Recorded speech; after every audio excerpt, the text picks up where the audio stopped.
Hello and welcome to another episode of Cam's Cops Our Stories.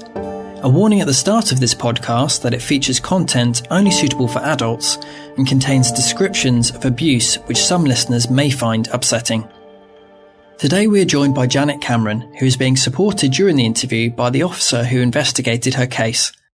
Janet is a survivor of historical sexual abuse who has bravely waived her anonymity and spoken out on her battle for justice, 32 years after being raped and being told by police there was nothing that could be done. We're here today to talk about quite a few different things, but I guess it would be helpful if people know your story. Start from the very beginning of how I was at 16, I met Colin. At 17, I got engaged. I got married to him a week after I was 18. In those days, I didn't realise what grooming was because you didn't have Facebook, you didn't have, the television and stuff like that. Then I'd already been hit by him when I was engaged to him, but by that time I was already thinking he was the one and everything. And then after we were married, the beatings got worse and the controlling got worse. I wasn't allowed to answer the telephone. My mum was never allowed around the house. It was like one day when I cooked the Sunday dinner, I told you about this. Yeah. And because I'd cooked the wrong Sunday dinner, the roast beef, I shouldn't have cooked the roast beef. He threw everything all over the living room and went out and went to the pub and quite blatantly told everybody that he'd just given me something to think about. But everybody was scared of him, absolutely petrified of him. So there was nothing I could do, nobody to help me. So then I had Claire, my first baby, and that is one of the beatings that I really got was when I was 12 weeks pregnant. I'd been out with my mum and my sister was staying with us, and we came back from being out at a folk night at Elton, it was, at a pub, and everything just kicked off. He kicked the glass table all over us because I was half an hour late and my mum should have brought me home. And I was 12 weeks pregnant. My sister went to the phone box, rang my mum.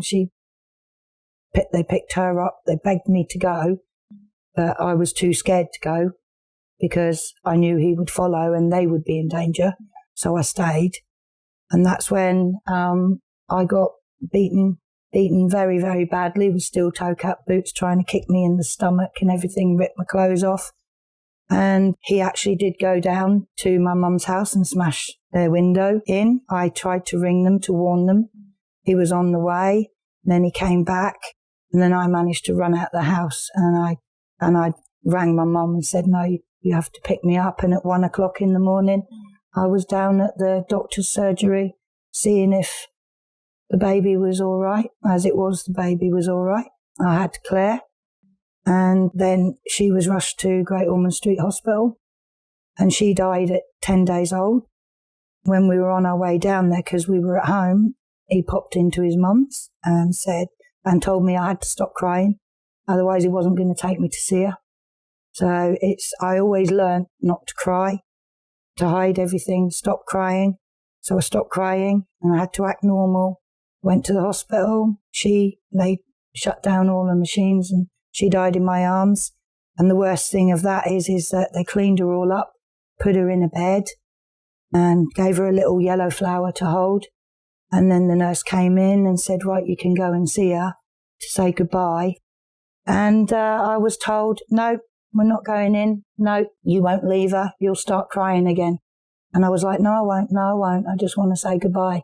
No, we had to leave the hospital and all I had was a tiny little Polaroid photograph of her. And he still managed to keep that. I never have got that back. So that's it. And then the cruelest thing, what he did then was said, oh, we're going to pop in and see my sister. And she just had a baby. So I walked in to a baby and a bouncer in a bedroom after my daughter's just died. So, yeah. So that's the control. That is control, that he has had over me. Then there was other beatings and, being kicked and everything like that. controlling of like, I had a pair of sandals, my only sandals, and he wouldn't let me go and buy any more shoes. And they were held together with sellotape. So, but you just learn to live with it because you try to get help. And nowadays, if you go to the doctor, they won't even let you leave that doctor's surgery without phoning the police or social services and getting you out. But in those days, right, he was my husband and he was allowed to do what he wanted to me. There was no law against your husband. So that is how it was. And I had to live with that, deal with that.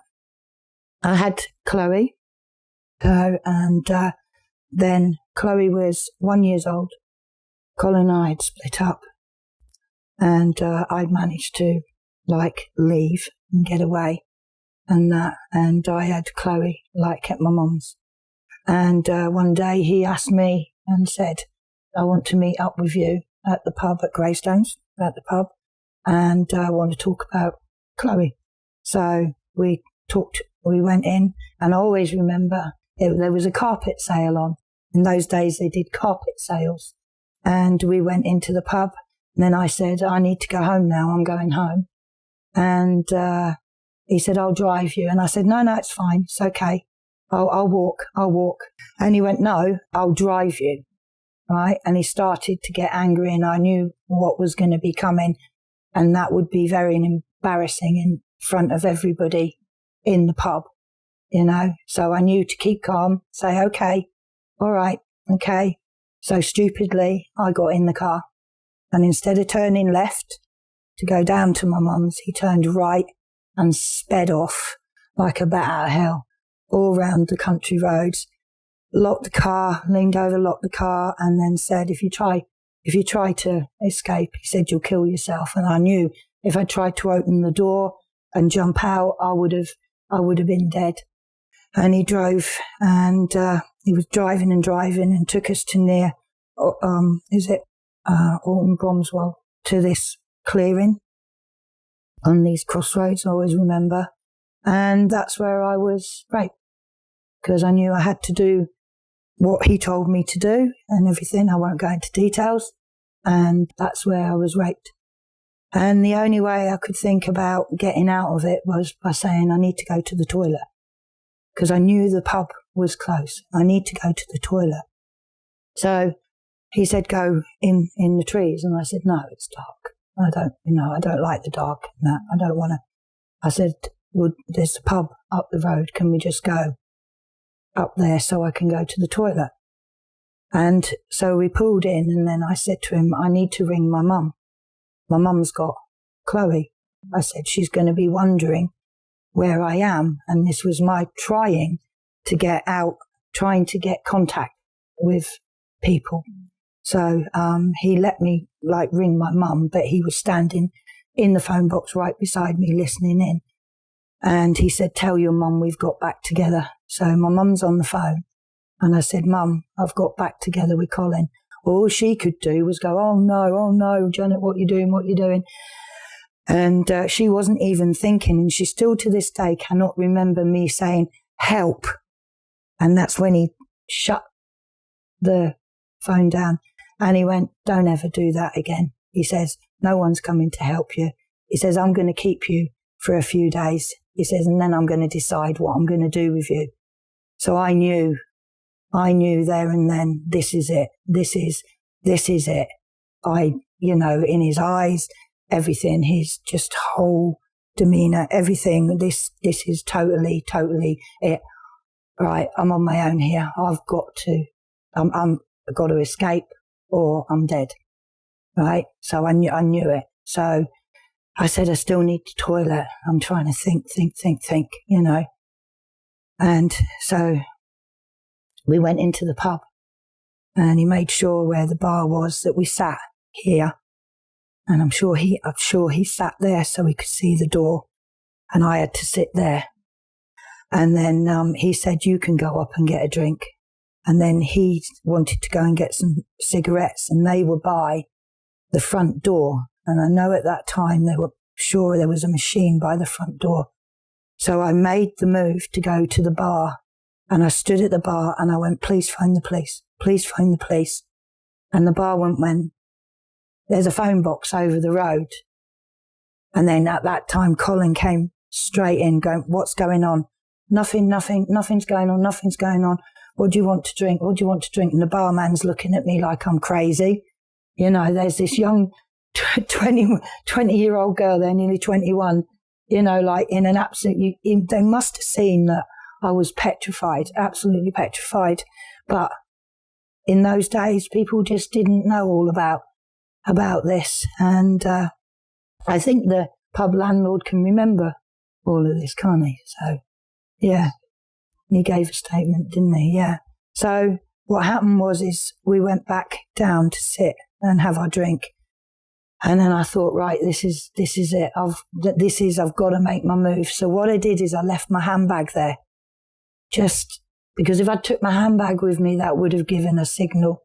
So I left my handbag and I said, I need to go to the toilet. And he went, on you go. He said, it's fine. He said, I've checked all the toilets. The only door out here is there. There's no way you can get out of the toilets. He said, so on you go. Right. So my only way of escape was, as I got around to the side of the bar, the toilets were down the corridor there. I went on my hands and knees and I crawled behind the barman, behind the bar, stood up and ran. I think I ran through a kitchen, ran out a back door, and there was a car there. Tried the door handles and it opened, got in the car, slammed everything down and hid in the back footwell and just hid. And that just absolutely hid. The next minute, there's banging on the windows. What's going on? What's going on? And I was just petrified. Then all I heard was the screeching of a car on gravel and everything, and just screeching away. And then this guy saying to me, he's gone. And then I got out the car and they took me upstairs because I was just in shock, absolute shock. And that's when, like, I went home and that was it. And then I was like, didn't know what to do. Who's going to believe me? I've already been to the doctors about beatings, everything. So I just had a bath and that was it. And I had to keep it to myself. And then I think it was about 3 weeks later, it was April the 13th. It was her 17th birthday. And Leanne's mum and dad were really good friends of ours. And we used to go for Sunday dinner and everything. And I used to help her with the horses and everything. And it was the next day I was walking up the road and somebody said, Leanne's missing. I said, what? Leanne's missing. The next thing I had the police at the door saying, Leanne's missing. And I was like, oh my God. And they said, Colin is the last person to be seen with her. And I went, oh no. And I just knew. And I went, she's going to be dead. I said, if she's not dead, he's keeping her somewhere. And that's when I told them what happened to me. I said, should have been me. I said, if it was me, I said, she'd still be alive. It should have been me. You know, so I've lived with that guilt for all these years.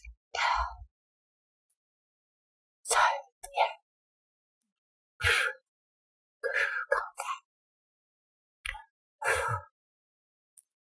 So I gave statements and everything to the police and told, sorry, we can't do anything about it because he's your husband. So yeah. So I did give all my statements. 2 policemen came, took all my statements, everything. I apparently gave 4 statements, didn't I? Because you block everything out. I can only remember giving one full statement, but now when I'm told, things come back. They do come back to you, you know, when the police come back again to you and ask you questions and everything.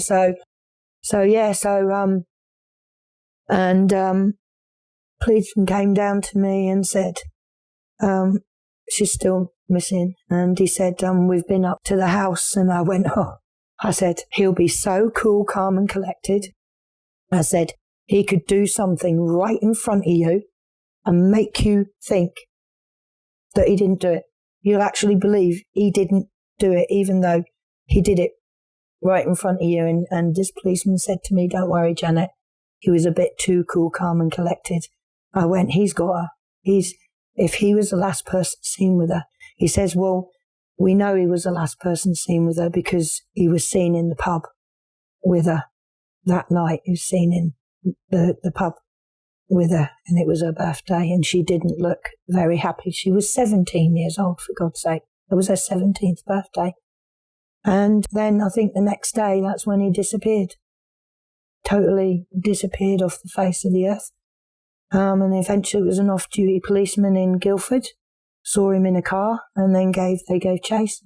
And apparently it was a high-speed chase all around Guildford, and when he got caught, he went, he says, if I'd had my gun, this would have been a different matter. So he was admitting to having a gun. I knew he had a gun, but he told me it was broken. That was just, he just had it there. I didn't realise. And I just believed what you told, I'm not going to rock the boat to get another beating. So yeah, it was 7 days later, I think it was, after she'd been missing, and he drove them to where he'd dumped his body up near home and pointed it out, and that was it. And then I woke up on my 21st birthday and put the telly on, and there was him being taken into Huntingdon Old Court under a blanket and everything. So that was my 21st birthday. And my birthdays aren't good anyway, because my dad died on my 7th birthday. So my birthdays are no luck for me. I hate my birthdays. So, yeah. And what was the result at court with Leanne? With Leanne, he tried to he was pleading not guilty and everything. But he was certified as, he was like, they said like schizophrenic. I can't remember the other word. I can't remember the other words. All I know, I remember the judge saying, you're not mad, because he tried to pull off that he was crazy trying to get he said, you're not mad. He said, you are just bad and you need to go away. And he got life in prison. But in prison, he still tried to escape. There was all escape plans and everything. He was going to escape. And then after 32 years, in 2018, he got out on parole, didn't he?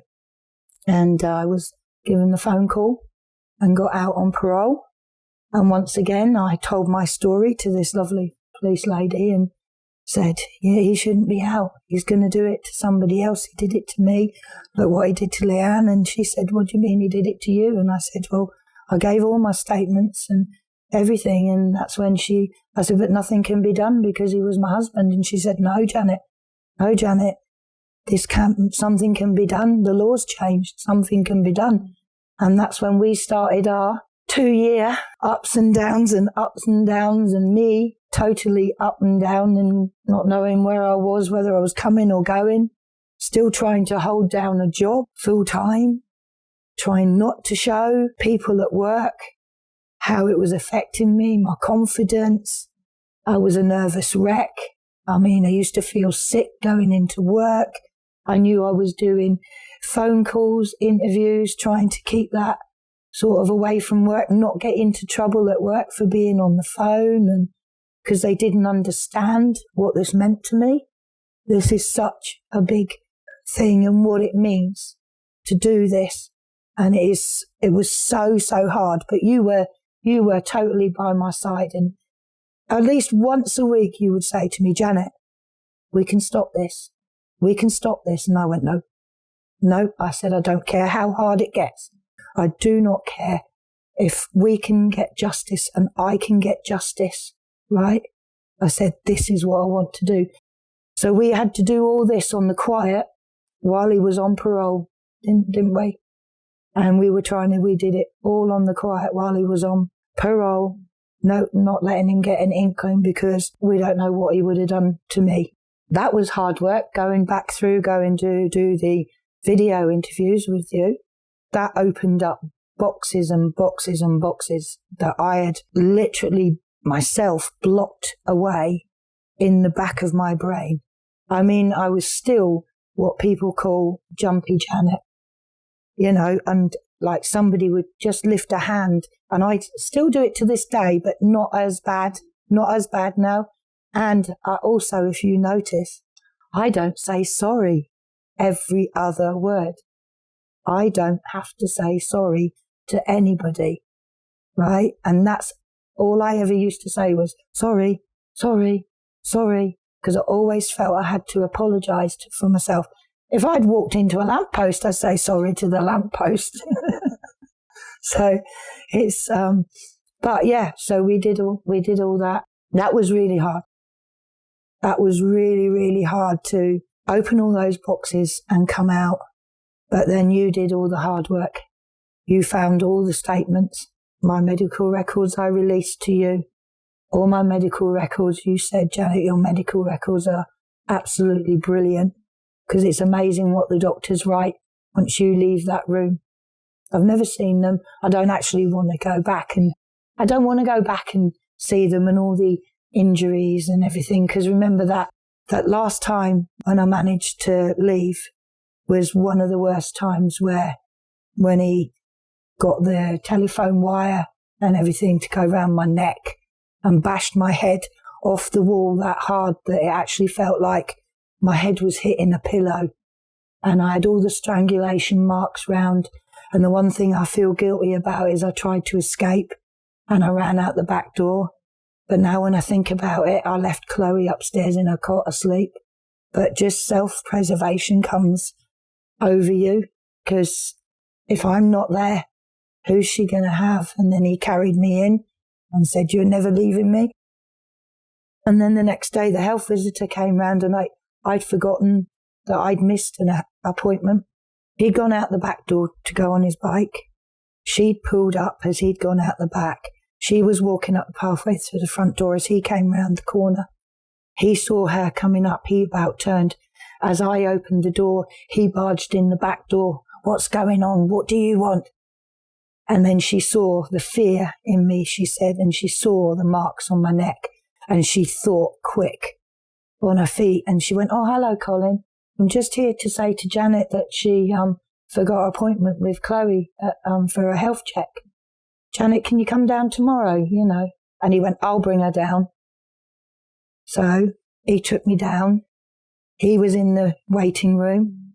I pretended to take Chloe in, and that's when the doctors, I had to strip off really quick, all the bruises, everything was recorded. And then the nurse came and knocked on the door and went, you need to hurry up. He's getting restless. I think he's going to come and barge in. So it was me quickly getting dressed, and I had to go back home with him. And then I rang her and said, I want to leave. She went, right, I'm ringing the police. And she rang the police and everything. But they were up the road. I was down the road. They couldn't see the house. He went out and said, I've got to pop out. And I took this as, I've got to go now. I grabbed Chloe, ran over to my friend's house, whose cottage is next to the pub, barged in there to Jane and said, right. I said, I've left. I said, I don't know where the police are or anything. And he came back, and he then apparently was running around. I didn't see it. Was running around the village with a crossbow, going into the shops, going into the pub with his crossbow in his hand, and eventually came to Jane's, and he's like, I want to speak to Janet. I want to speak to Janet. And she was like, she's not here. She's not here. And that's when he started smashing all the windows. And her little boy was running around. I think he was 3 or 4 at the time. Chloe was just a year old, and the people in the pub heard the commotion. And what I did is I went and hid in a gas cupboard in a toilet. And then I heard this banging on a toilet window going, Janet, Janet. And I literally saw these hands. Saw these hands through the window, and I just passed. I didn't even know who I was handing Chloe to. I just passed Chloe straight to these hands, and they jumped the fence. They went into the pub while he was occupied smashing windows trying to get to me. They drove Chloe just out of the village and took her away. And then that's when the police came, and Pauline came, a health visitor. And then it was just all a whirlwind. And then the police came to me and said, right, we've took him away. He's in the cells. We're keeping him overnight to let him calm down. You can get whatever you want out the house to leave. Not, we're going to charge him, we're going to do this, we're going to do that. Because he was my husband, he was classed as a man of the house. I had to leave. So I had to get cots down, everything, and I left. And that was it. And then that was when the rape happened, 2 weeks later. And then that's when Leanne got murdered. I suppose it was a different experience with the police back in the 80s. How did you find it this time around? Absolutely, absolutely amazing. And don't get me wrong, I think I know because I think you told me that the policeman who took my statements, they did it in so much detail and so professionally, even though they knew they couldn't do anything. I think maybe hoping in years' time, like what happened, the law can change. And I just want to say to people out there, if there's any women or men, because men are abused as well, right? If you were raped, beaten, abused in any way, and you managed to go to your doctors and your doctors wrote it down, that's all you need. All you need. Or you managed to, the police came to your house, it will be recorded. It will be recorded in archives somewhere. If it takes the police that they've got to go down to London like you and go through the archives, then that's what they will do, because that's what you did. You had one day, didn't you? You had one day. That's all you were allowed to go down and trawl through everything. And then you found it. You found it. You got it. And, yeah. And the video interviews, just in case people don't know, what do they involve? That I did with you, that involves, first of all, making you feel comfortable, nice cup of coffee, yeah. You let me go out for a ciggy and explaining the room.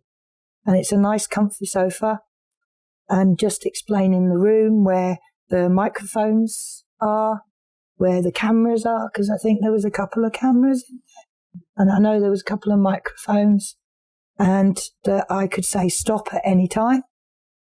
And that you showed me the room next door where it was, the screens were, where it was all recorded.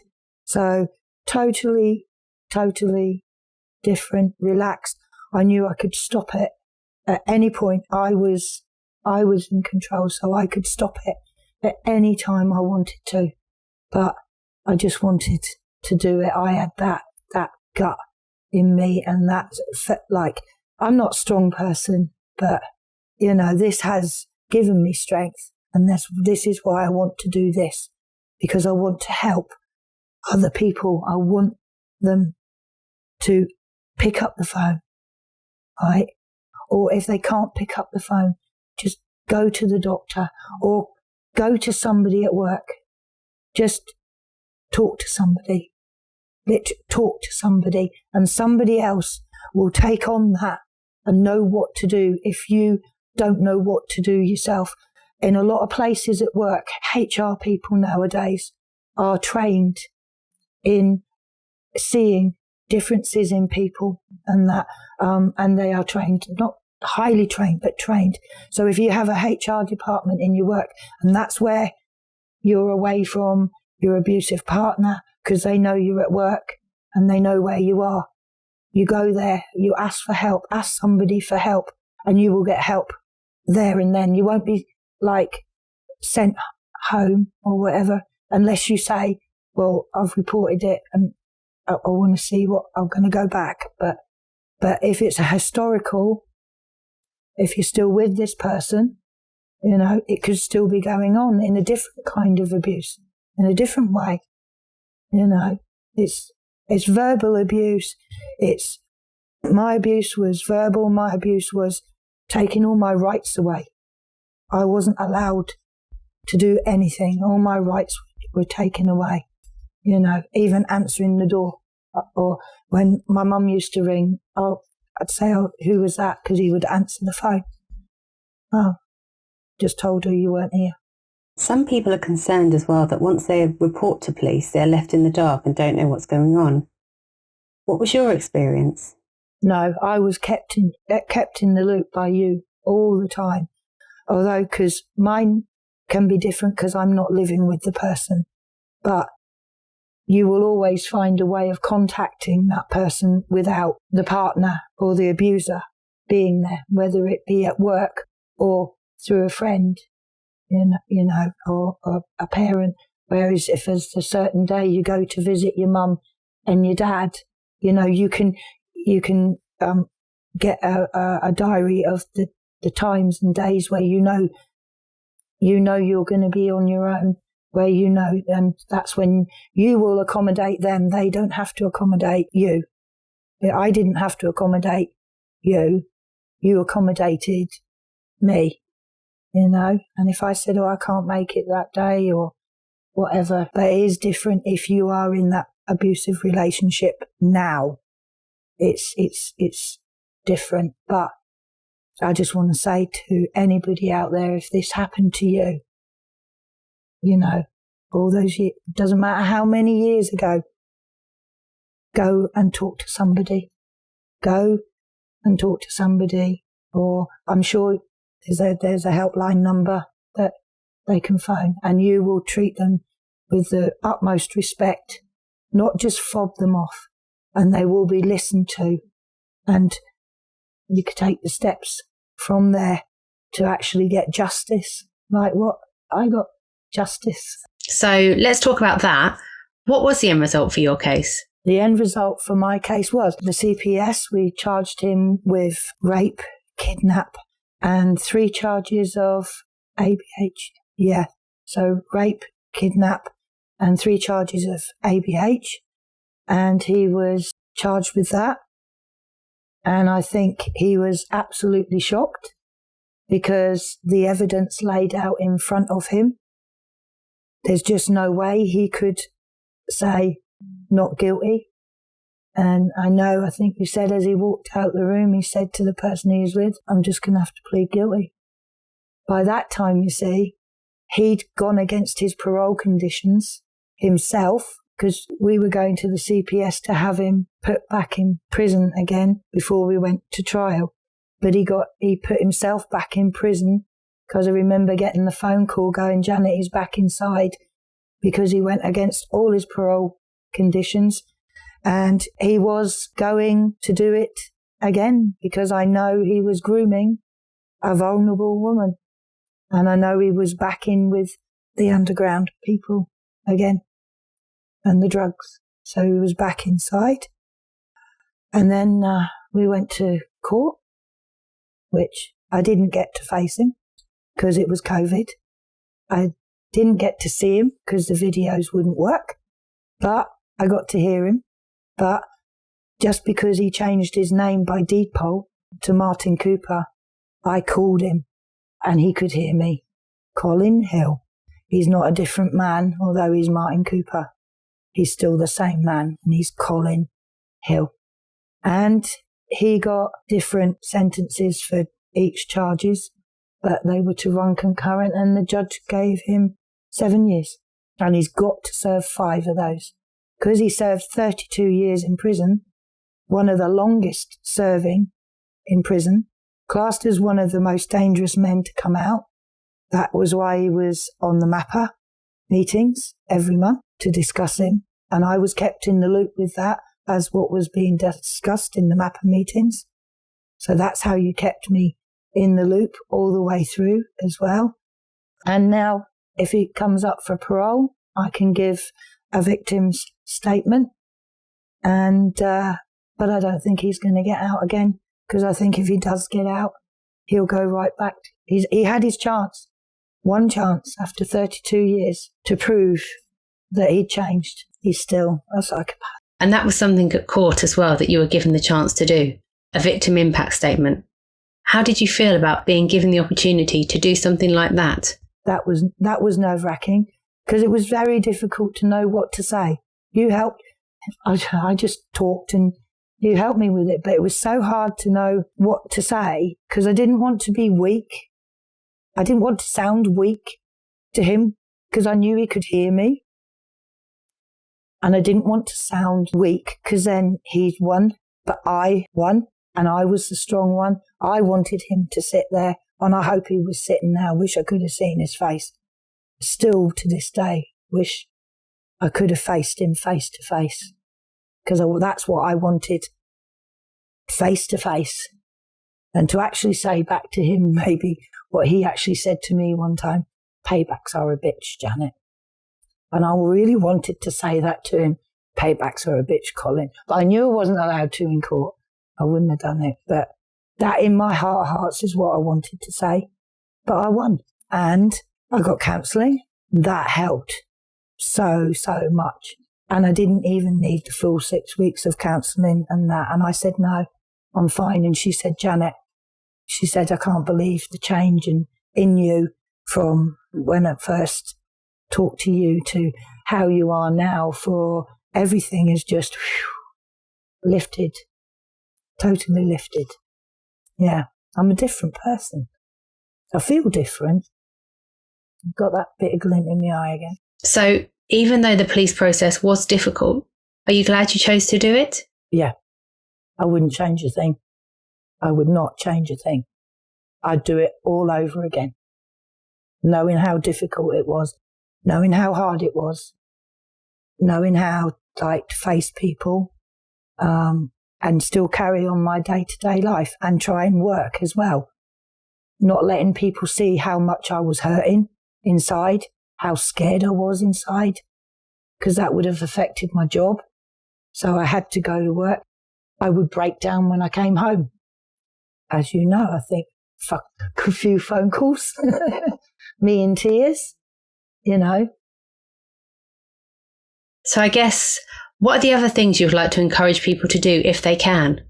I would like them to actually go and speak to somebody, right? Let people know, okay? Because somebody who's abused actually really hides it very, very, very well, right? And the person who's the abuser can be so nice, but behind closed doors, it's a different person. You never ever know what's behind closed doors.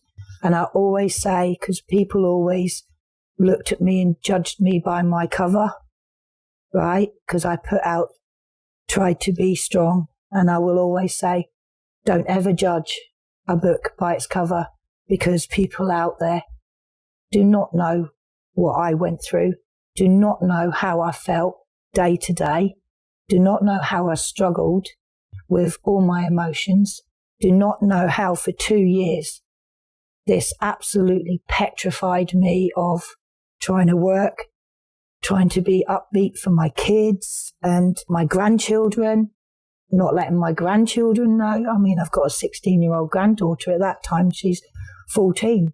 She's not stupid, you know, trying not to let and still carry on. So I'm just saying to people out there, never judge a book by its cover.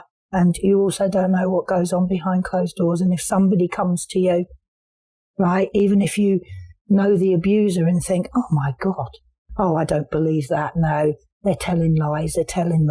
Because it can be a man or a woman. You know, if somebody comes to you, please help and please listen. Just listen.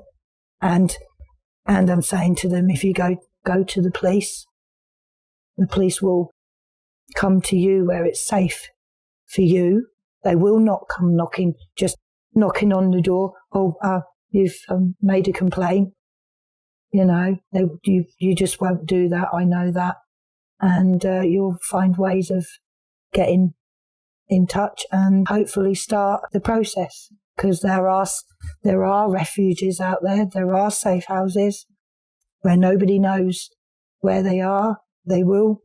I know it means breaking away from your family, but eventually, you know, it's the hardest thing to do, but it's the best thing to do to get out of that abuse.